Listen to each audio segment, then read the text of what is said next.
네, 4년 전 경찰의 물대포에 맞아 숨진 백남기 농민의 사인을 병원 측이 병사로 적었다가 뒤늦게 외인사로 변경해 논란이 일었죠.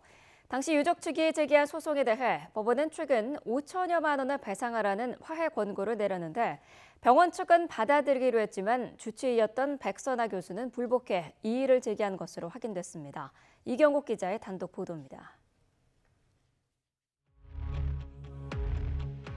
지난 2015년 11월 집회에 참석했다 경찰의 물대포를 맞고 쓰러진 고 백남기 농민은 이듬해 9월 숨을 거뒀습니다. 하지만 서울대병원 측은 수술을 집도한 백선아 교수 의견에 따라 사인을 병사로 판단했습니다. 양심에 따라서 아주 소신껏 하신 겁니까? 네, 소신껏 하였습니다. 어떤 외부의 압력도 적용받지 않았습니다. 논란이 커지자 병원 측은 9달 만에 사망 진단서에 기재된 사망 종류를 병사에서 외부 충격에 따른 외인사로 변경하고 유족에게 사과했습니다. 이미 백 씨의 유족이 정신적 피해를 호소하며 손해배상 소송을 제기한 뒤였습니다. 2년여간의 공방 끝에 재판부는 지난달 서울대병원과 백 교수가 유족 측에 5,400만 원을 배상하라는 화해 권고 결정을 내렸습니다.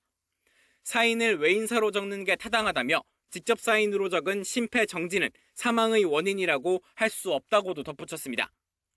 서울대병원 측은 잘못을 인정하고 법원의 권고를 받아들이기로 했습니다.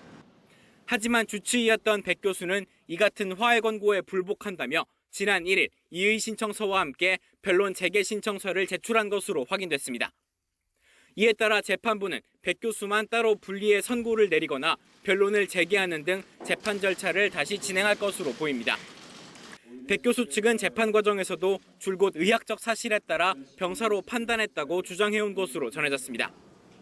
백 교수가 화해 권고에 불복함에 따라 병원 측은 먼저 5,400만 원을 유족 측에 배상한 뒤 백 교수를 상대로 구상권을 청구하는 방안을 검토하고 있습니다. YTN 이경국입니다.